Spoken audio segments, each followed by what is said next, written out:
प्रिय दर्शकों, आप सबों को प्रेम भरा नमस्कार। इस समय आप सत्यवचन कार्यक्रम देख रहे हैं और मैं आप सबका इस कार्यक्रम में हृदय से स्वागत करता हूं। इस कार्यक्रम में हम पवित्र शास्त्र की एक एक खंडों का क्रमवार अध्ययन कर रहे हैं, क्योंकि पवित्र शास्त्र परमेश्वर का जीवित वचन है और वह इसके द्वारा से अपनी योजनाओं को हम पर प्रकट करता है कि वह हमसे क्या चाहता है। हम सब परमेश्वर की इच्छा से उत्पन्न हुए हैं, इसलिए वह चाहता है कि हम उसकी इच्छा को पूरी करें, तो वह हम पर भी अपनी कृपा प्रकट करे। सबसे बढ़कर हमारी पापी अवस्था पर वह कृपा प्रकट करना चाहता है, जो सारी समस्याओं की जड़ है। परमेश्वर ने इसका उत्तम प्रबंध कर दिया है, लेकिन जब तक हम वचन से उसे ना जाने कि उसे कैसे हम प्राप्त कर सकते हैं या किया जा सकता है, तब तक हम उसका आनंद नहीं ले पाएंगे। बाइबल के अंदर गलातियों की पुस्तक पाप से छुटकारे के पहलुओं पर उत्तम बातों को प्रकट करती है कि हम इसके संबंध में अस्पष्ट ना रहें, ताकि हम पापों से मुक्ति का आनंद ले पाएं। इसलिए आइए इसके संपूर्ण पहलुओं को हम भली भांति देखें, जानें और परखें, ताकि हम इसे अपने जीवन में उपयोग करने पाएं। प्रिय मित्रों, इन दिनों हम गलातियों की पत्री से अध्ययन कर रहे हैं और हम देख रहे हैं विश्वास द्वारा धर्मी ठहरना, न कि व्यवस्था के कामों के द्वारा। इसके प्रमाण में पौलुस गलातियों से विवाद करते हुए विश्वास के नायक अब्राहम का उदाहरण देता है। तो आइए हम सब देखें अब्राहम का उदाहरण। विश्वास द्वारा धर्मी ठहराए जाने में अब्राहम का उदाहरण इस भाग में सर्वोपरि विचार है। तदुपरांत हाजिरा और साराह की उपमा दी गई है, जो शेष अध्याय 4 में व्यक्त है। मेरे प्रियो, अब हम इस पुस्तक की विषय वस्तु पर आते हैं। पराकाष्ठा जिसका उदाहरण अब्राहम है। आइए पढ़ें गलातियों की पत्री 3 अध्याय उसके 6 पद।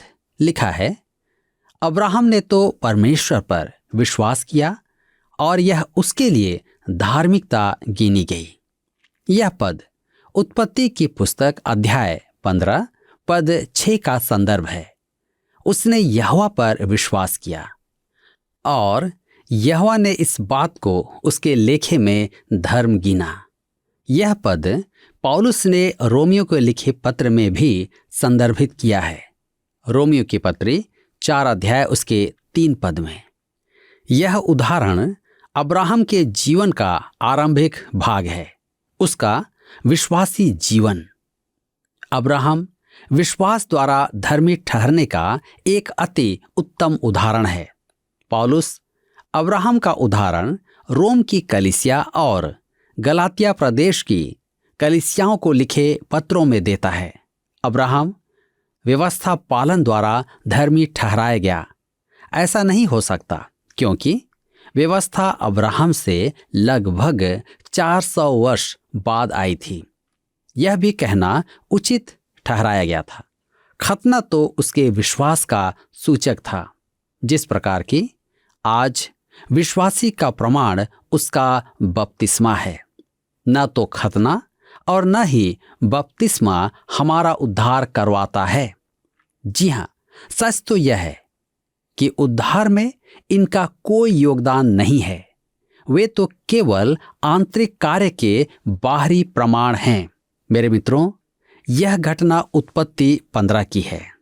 अपने भतीजे को बचाने में जब अब्राहम पूर्वी देश के राजाओं और अमोरा के राजाओं से भेंट लेने से इनकार कर दिया था, उस समय परमेश्वर ने अब्राहम को दर्शन देकर आश्वासन दिया कि उसने इनकार करके अच्छा किया और कहा, तेरी ढाल और तेरा अत्यंत बड़ा प्रतिफल मैं हूं। अब्राहम स्पष्टवादी और व्यवहारिक मनुष्य था। मेरे मित्रों, परमेश्वर हमसे भी स्पष्टवादिता चाहता है। अतः अब्राहम ने कहा, हे प्रभु यहोवा, मैं तो निर्वंश हूं। परमेश्वर ने कहा, मैं प्रसन्न हुआ कि तूने यह बात कही। मैं तुझसे कुछ कहना चाहता हूं। परमेश्वर उससे पहले ही कह चुका था कि उसका वंश समुद्र की रेत के समान असंख्य होगा। अब परमेश्वर उसे बाहर लाकर आकाश के तारे दिखाता है। वह समय निश्चय रात का समय था।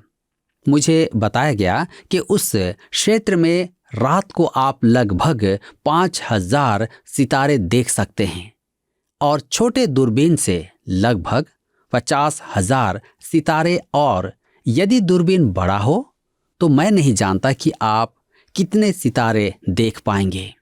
जो भी है, परमेश्वर ने अब्राहम से कहा, तू सितारे नहीं गिन सकता, इसी प्रकार तेरा वंश भी अनगिनत होगा। आप जानते हैं अब्राहम की प्रतिक्रिया क्या थी? उत्पत्ति की पुस्तक 15:6। उसने यहोवा पर विश्वास किया और वह उसके लेखे में प्रभावशाली है। अब्राहम ने कहा, आमीन। परमेश्वर ने कहा, मैं ऐसा करूंगा, और अब्राहम ने कहा, आमीन। यह क्या आपके और मेरे जीवन में व्यवहारिक हो सकता है? निश्चय ही हाँ। परमेश्वर आपसे और मुझसे कहता है, मैंने अपना पुत्र तेरे लिए मरने को दे दिया। यदि तू उसमें विश्वास करे तो नाश नहीं होगा, तू अनंत जीवन पाएगा। क्या आप इस प्रतिज्ञा पर आमीन कहेंगे? क्या आप परमेश्वर की प्रतिज्ञा पर विश्वास करेंगे? क्या आप उसके पुत्र को ग्रहण करेंगे? यदि आप उसके पुत्र को ग्रहण करेंगे तो आप विश्वास के द्वारा धर्मी ठहराए जाएंगे। अब्राहम ने यही किया था।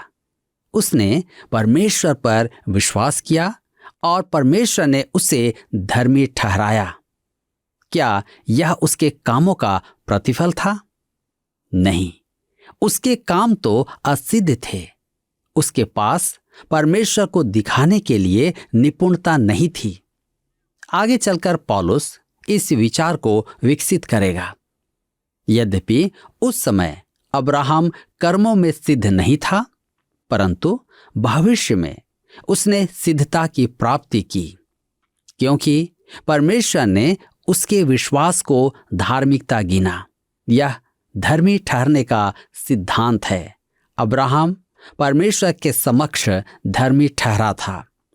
मेरे प्रियो, अब्राहम ने परमेश्वर से कहा, क्या तू यह बात मुझे लिख कर देगा?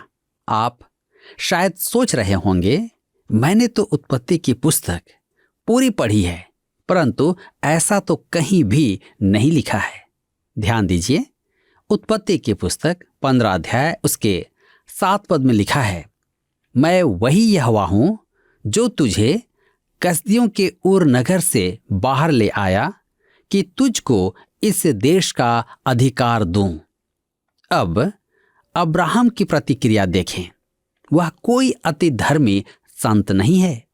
उसने कहा, उत्पत्ति 15 उसके 8 पद में, हे प्रभु यहोवा, मैं कैसे जानूं कि मैं इसका अधिकारी हूंगा? दूसरे शब्दों में हम कह सकते हैं कि उसने लिखित में मांगा। परमेश्वर ने अब्राहम से कहा, मुझसे न्यायालय में मिलना, मैं तुझे लिख कर दूंगा। आप कहेंगे, ऐसा तो नहीं लिखा है। मेरे मित्रों, ऐसा ही है। उत्पत्ति की पुस्तक 15 उसके 9 में लिखा है, मेरे लिए 3 वर्ष की एक कलोर और 3 वर्ष की एक बकरी और 3 वर्ष का एक मेढ़ा और एक पिंडुक और कबूतर का एक बच्चा ले। उस युग में भी वाचा बांधने की यही विधि दी गई है। उस युग में जब वाचा बांधी जाती थी, तब एक पक्ष कुछ करने की शपथ लेता था और दूसरा पक्ष उसके बदले में कुछ करने की शपथ लेता था। वे बलि को 2 भागों में विभाजित करके आधा एक ओर और दूसरा आधा दूसरी ओर रखते थे। तदुपरांत वे हाथ पकड़कर उसके बीच विचरण करते थे। इस प्रकार वाचा स्थापित होती थी। आज इसका प्रतिरूप कोर्ट में नोटरी पब्लिक है। अतः अब्राहम ने बलि तैयार की और प्रतीक्षा करने लगा। पूरा दिन बीत गया। लोथ पर पक्षियों ने झपट्टा मारना चाहा, परंतु अब्राहम ने उन्हें भगा दिया। परमेश्वर ने आने में विलंब किया। वह सूर्यास्त तक नहीं आया। और उत्पत्ति 15:12 में लिखा है, जब सूर्यास्त होने लगा तब अब्राहम को भारी नींद आ गई और देखो अत्यंत भय और महाअंधकार ने उसे छा लिया। जब परमेश्वर वाचा पर हस्ताक्षर करने जा रहा था तब उसने अब्राहम को भारी नींद में डाल दिया। इसका कारण था कि परमेश्वर के साथ अब्राहम उन लोथों के मध्य चल नहीं सकता था। अब्राहम को प्रतीक्षा करने की आवश्यकता नहीं थी। जो कुछ करना होगा परमेश्वर ही करेगा। उत्पत्ति 15 अध्याय उसके 17 पद में लिखा है, और ऐसा हुआ कि जब सूर्य अस्त हो गया और घोर अंधकार छा गया तब एक अंगीठी जिसमें से धुआं उठता था और एक जलती हुई मशाल दिखाई दी जो उन टुकड़ों के बीच में से होकर निकल गई। देखिए, परमेश्वर अकेला ही उन लोथों के बीच से निकला क्योंकि वाचा उसी ने बांधी थी। अब्राहम का काम केवल परमेश्वर पर विश्वास करना था।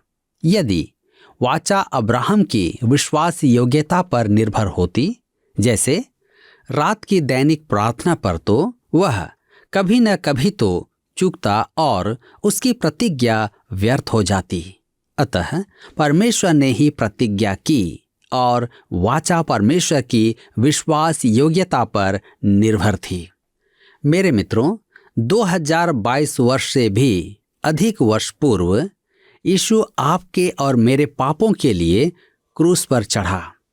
परमेश्वर आपसे यह नहीं कहता कि अपनी दैनिक प्रार्थना करें कि आपका उद्धार हो। वह आपसे कहता है कि आप उसके पुत्र में विश्वास करें जो आपके लिए मर गया। वही वाचा बांधता है, वही है जिसने प्रतिज्ञा की है और आपका उद्धार करेगा। यह नई वाचा है। मेरे मित्रों, अब्राहम के साथ बांधी हुई वाचा पुरानी वाचा है। अब्राहम ने परमेश्वर में विश्वास किया। उसने कहा आमीन। अब्राहम का विश्वास उसके लेखे में धार्मिकता गिना गया। परमेश्वर अभी तक हमें उस पर विश्वास करने को कहता है, मसीह में विश्वास करके उद्धार पाएं। यहाँ कैसा अद्भुत चित्रण दिया गया है। गलातियों के पत्री 3 उसके 7 पद में आगे लिखा है, अतः यह जान लो कि जो विश्वास करने वाले हैं वे ही अब्राहम की संतान हैं। परमेश्वर ने अब्राहम के लिए यह प्रबंध उस समय किया था जब व्यवस्था दी ही नहीं गई थी। परमेश्वर ने अब्राहम से वाचा इसलिए नहीं बांधी थी कि वह उसके कामों से अति प्रसन्न था। उसने अब्राहम से कहा, यदि तू विश्वास करे तो मैं तेरे लिए यह करूंगा। अब्राहम ने परमेश्वर से कहा, मैं विश्वास करता हूं। परमेश्वर चाहता है कि आपका विश्वास दृढ़ नींव पर आधारित हो। परंतु मेरे मित्रों, आप परमेश्वर के पास केवल विश्वास के द्वारा आएं। वह आपके मन के द्वार तक ही आ सकता है, उसके अति आगे नहीं। वह द्वार को तोड़कर प्रवेश नहीं करता। वह द्वार पर दस्तक देकर कहता है, प्रकाशित वाक्य की पुस्तक 3 अध्याय उसके 20 पद में, देख मैं द्वार पर खड़ा हुआ खटखटाता हूं। यदि कोई मेरा शब्द सुनकर द्वार खोलेगा तो मैं उसके पास भीतर आकर उसके साथ भोजन करूंगा और वह मेरे साथ। मेरे मित्रों, द्वार केवल आप ही खोल सकते हैं, और वह भी विश्वास के साथ। मसीह यीशु पर विश्वास करके कि वह हमारा उद्धार करता है, हम मोक्ष प्राप्त करते हैं। ठीक वैसे ही जैसे अब्राहम को मोक्ष प्राप्त हुआ था विश्वास के द्वारा। हम गलातियों के पत्री 3 अध्याय उसके 8 पद में आगे पढ़ते हैं, लिखा है, और पवित्र शास्त्र ने पहले ही से यह जानकर कि परमेश्वर अन्य जातियों को विश्वास से धर्मी ठहराएगा, पहले ही से अब्राहम को यह सुसमाचार सुना दिया कि तुझ में सब जातियां आशीष पाएंगी।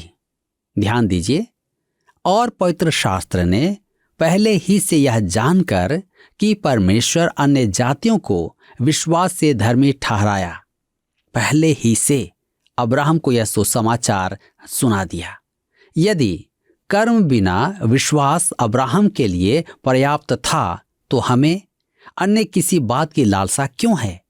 जिस प्रकार अब्राहम की आशीषें विश्वास को छोड़ कर्मों पर आधारित नहीं थी, उसी प्रकार हमारे लिए भी आवश्यक है कि हम विश्वास के साथ कर्मों पर निर्भर न रहें। पवित्र शास्त्र में पहले ही अब्राहम को यह सुसमाचार सुना दिया। उसने यह कब किया? पौलुस ने हमें जो पहला उदाहरण दिया था वह था अब्राहम के विश्वासी जीवन के आरंभ का। अब पौलुस अब्राहम के जीवन के उत्तर पक्ष का एक उदाहरण देता है जो उत्पत्ति की पुस्तक 22 अध्याय में व्यक्त है। यह अब्राहम द्वारा इसहाक की बलि के बाद की घटना है। मैं कह रहा हूं कि अब्राहम ने इसहाक की बलि दी क्योंकि इसहाक बलि से बाल बाल बचा था। यदि परमेश्वर अब्राहम को न रोकता तो बलि चढ़ाई जा चुकी होती। परमेश्वर की दृष्टि में बलि चढ़ाई जा चुकी थी। उसने प्रकट कर दिया था कि उसे परमेश्वर में विश्वास है। इब्रानियों की पत्री 11 अध्याय उसके 19 पद में लिखा है कि वह परमेश्वर पर इतना विश्वास करता था कि उसे इसहाक की पुनर्जन्म पर विश्वास था। देखिए उत्पत्ति की पुस्तक 22 अध्याय 15 से 18 पद में अब्राहम के विश्वास के विषय परमेश्वर क्या कहता है। फिर यहोवा के दूत ने दूसरी बार स्वर्ग से अब्राहम को पुकार के कहा, यहोवा की यह वाणी है कि मैं अपने ही यह शपथ खाता हूं कि तूने जो यह काम किया है कि अपने पुत्र वरन अपने एकलौते पुत्र को भी नहीं रख छोड़ा, इस कारण मैं निश्चय तुझे आशीष दूंगा और निश्चय तेरे वंश को आकाश के तारागण और समुद्र के तीर के बालों के किनकों के समान अनगिनत करूंगा, और तेरा वंश अपने शत्रुओं के नगरों का अधिकारी होगा, और पृथ्वी की सारी जातियां अपने को तेरे वंश के कारण धन्य मानेंगी, क्योंकि तूने मेरी बात मानी। स्पष्ट है कि परमेश्वर ने उसे शुभ संदेश सुना दिया था, क्योंकि इसहाक की बलि मसीह यीशु के बलिदान का अति उत्तम चित्रण है। परमेश्वर ने अब्राहम की संतान को तो छोड़ दिया, परंतु अपने निज पुत्र को नहीं छोड़ा और हमारे लिए दे दिया। अब्राहम के जीवन में पौलुस हमें जो दिखाना चाहता है वह अब्राहम की आज्ञाकारिता है। परमेश्वर की एक आवाज पर अब्राहम अपने एकलौते पुत्र की बलि चढ़ाने के लिए तैयार हो गया, और जब परमेश्वर ने कहा रुक जा, तब वह तुरंत ज्यों का त्यों रुक गया। उसने परमेश्वर का आज्ञा पालन किया। उसने कर्मों से सिद्ध कर दिया कि उसे परमेश्वर पर विश्वास था। फिर वही बात आती है कि उसने परमेश्वर पर विश्वास किया और परमेश्वर ने उसे अब्राहम की धार्मिकता गिना। मेरे प्रियो, कुछ लोगों का मानना है कि पौलुस और याकूब अब्राहम के बारे में जो कहते हैं उन दोनों में अंतर है। पौलुस कहता है कि अब्राहम केवल विश्वास के द्वारा धर्मी ठहराया गया था, परंतु याकूब कहता है 2 अध्याय उसके 20 और 21 पद में, हे निकम्मे मनुष्य, क्या तू यह भी नहीं जानता कि कर्म बिना विश्वास व्यर्थ है? जब हमारे पिता इब्राहिम ने अपने पुत्र इसहाक को वेदी पर चढ़ाया तो क्या वह कर्मों से धार्मिक न ठहरा था? परंतु वह आगे भी कुछ कहता है 2 अध्याय उसके 22 पद में, अतः तूने देख लिया कि विश्वास ने उसके कामों के साथ मिलकर प्रभाव डाला है और कर्मों से विश्वास सिद्ध हुआ। जॉन काल्विन ने कहा, विश्वास अकेला ही उद्धार का कारण है, परंतु विश्वास अकेला नहीं है। दूसरे शब्दों में, उद्धारक विकास एक सामर्थी जीवन है जो कर्मों का मार्ग दर्शाता है। मेरे मित्रों, मैं आशा करता हूं कि आप समझ गए होंगे कि याकूब व्यवस्था के कामों के विषय में नहीं कह रहा है। याकूब विश्वास से ये उत्पन्न कर्मों की चर्चा कर रहा है। विश्वास कर्म उत्पन्न करता है। यह कहने की कर्म उद्धारक है। ऐसा है जैसे घोड़ा गाड़ी के आगे बांधना।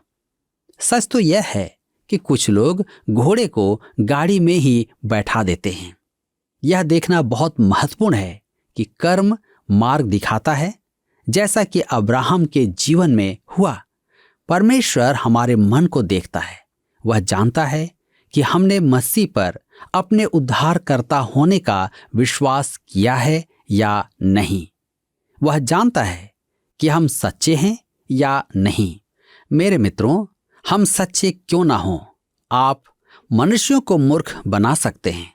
आप धार्मिकता का स्वांग रच सकते हैं, परंतु हम सच्चे रहकर आनंद क्यों नहीं पाते? आपको स्वांग रचने की आवश्यकता नहीं है। आप सच्चे मन से मसीह यीशु पर अपने उद्धारक होने का विश्वास नहीं कर सकते। एक सामर्थी जीवंत विश्वास कर्म उत्पन्न करता है। मेरे प्रियो, आज मुझे और आपको भी स्वयं के जीवन में जांचने की आवश्यकता है कि क्या आज मैं सचमुच प्रभु यीशु पर विश्वास करता हूं, अपने उद्धारक होने पर, या मैं स्वांग रच रहा हूं। अवश्य इस पर विचार करें। प्रभु आप सबको इस वचन के द्वारा आशीष दे। पिछले प्रश्न का उत्तर है बी, सत्य। अनुभव को अमान्य नहीं मानना चाहिए, परंतु उसे सत्य के द्वारा परखना आवश्यक है। आज का प्रश्न है, परमेश्वर चाहता है कि आपका खाली स्थान दृढ़ नींव पर आधारित हो। ए, जीवन, बी, चाल चलन, सी, बपतिस्मा, डी, विश्वास। मित्रों, इस प्रश्न का उत्तर हमें कल सुबह 6 बजे से पहले विकल्प ए, बी, सी या डी के साथ अपना नाम, पता, स्थान के साथ 9651433397 पर SMS या WhatsApp करें। सभी विजेताओं को विशेष पुरस्कार प्रदान किए जाएंगे। धन्यवाद। क्या आपको यह कार्यक्रम पसंद आया? अभी हमें एक मिस कॉल करें और आप अगले विजेता हो सकते हैं।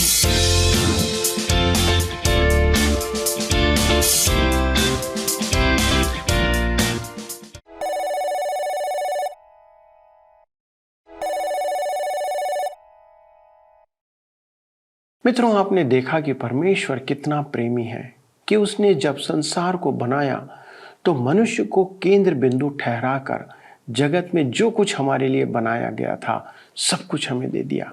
हमें सब प्रकार की चीजों के ऊपर उसने अधिकारी ठहरा दिया, लेकिन मनुष्य ने परमेश्वर के इस प्रेम को तज दिया, इनकार कर दिया, ठुकरा दिया और उसके मार्ग से भटक कर अनाज्ञाकारी हो गया और इसके कारण मनुष्य पापी ठहरा। लेकिन परमेश्वर अब्राहम को पृथ्वी के लोगों में से बुलाता है और उसने उसे विश्वास के द्वारा परमेश्वर के मार्ग का अनुसरण करने को कहा और वैसा ही अब्राहम ने किया और विश्वास ही के द्वारा अब्राहम धर्मी ठहराया गया और उसके द्वारा सारी जाति को आशीष देने की प्रतिज्ञा परमेश्वर ने अब्राहम को दिया। दोस्तों, आज परमेश्वर पर यीशु के द्वारा विश्वास के कारण संसार की हर जाति के लोगों को आशीषित किया गया है और विश्वास के द्वारा धर्मी ठहराकर परमेश्वर के राज्य के वारिस बना दिया गया है। दोस्तों, ये कितनी अनोखी बात है कि हम परमेश्वर की योजनाओं में पहले ही से हैं। बस हमें उसके प्रबंध का प्रति उत्तर देना है, रिस्पॉन्ड करना है। क्या आपने उस मार्ग को, जो मुक्ति का मार्ग परमेश्वर ने ठहराया है, उसे प्राप्त किया है? क्या आपने ग्रहण किया है? क्या आपने प्रभु यीशु मसीह को अपना उद्धारकर्ता जाना है? क्या आप इस बात से आज सुनिश्चित हैं कि यीशु आपका उद्धार करता है? यदि अब तक आपने नहीं जाना है या आप आज तक सुनिश्चित नहीं हैं, तो आज ही आप अपने पापों को स्वीकार करके प्रभु यीशु मसीह पर विश्वास करने के द्वारा धर्मी ठहर सकते हैं। और जो पाप का दंड आपके ऊपर है, आप उससे अपने जीवन को सदा काल के लिए बचा सकते हैं। यदि आपका ऐसा विश्वास है तो आइए हम सब मिलकर इस विषय में प्रार्थना करें और निश्चित परमेश्वर हमारी सहायता करेंगे। हमारे जीवित सामर्थ्य अनुग्रहकारी दयालु पिता, प्रभु आज एक बार फिर हम आपको धन्यवाद देते हुए आपके सन्मुख आते हैं कि आपने मसीह यीशु मसीह में हमारे मुक्ति का मार्ग स्थापित किया। पिता, हम विशेष प्रार्थना करते आज हमारे उन सब दर्शकों के लिए जिन्होंने आपके वचन को सुना, वचन को सुनकर प्रभु उन्होंने जाना कि वे आज पाप के दासत्व में हैं और पाप के अधीनता में जीवन जी रहे हैं। परंतु प्रभु, यदि आज उन्होंने ये विश्वास किया है कि वे इस पाप की गुलामी से बाहर निकलना चाहते हैं, उन पाप के बंधनों से वे स्वतंत्र होना चाहते हैं, तो प्रभु यीशु, हमारी विनती है कि आज आप उनकी विनती स्वीकार करें, उनके हृदय में आप निवास करें, उनके पापों को क्षमा करें और उनके पापों को दूर करके उन्हें अपनी संतान होने का अधिकार प्रदान करें। पिता परमेश्वर, इस अद्भुत आशीष को केवल आप दे सकते हैं। प्रभु, हमारे इन सब भाई बहनों के हृदय को आप जानते हैं जो आपके सन्मुख अपनी प्रार्थनाओं को इस समय रख रहे हैं। प्रभु, आप दया करें, उन्हें अपने राज्य में ग्रहण करें और अपनी महिमा के लिए प्रभु उनके सारे दोषों को मिटाकर उन्हें अपनी संतान बना दें। पिता, धन्यवाद देते हैं इस प्रार्थना को सुनने के लिए। जितनों ने प्रार्थना किया प्रभु जी, उनके लिए आपका अनुग्रह आप उन्हें प्रदान करें। महिमा आदर आपको देते पिता, विनती यीशु के नाम से मांगते हैं, आमीन। दोस्तों, मुझे विश्वास है कि आज के अध्ययन से आपने आशीषें प्राप्त किया होगा। मगर यदि आपके पास और भी प्रश्न हैं जिसमें आप हमें गहराई से कुछ बताना चाहते हैं या आप चाहते हैं कि हम आपकी और सहायता करें, तो कृपया हमें लिख भेजें, फ़ोन, SMS का या पत्र का उपयोग करते हुए। अगले प्रसारण में इस अध्ययन को आगे बढ़ाएंगे और आपके लिए इस अध्ययन से संबंधित और रोचक बातों को लेकर आएंगे। तब तक परमेश्वर के अनुग्रह और विश्वास में बढ़ते चले जाएं। प्रभु आपको आशीष दे। धन्यवाद।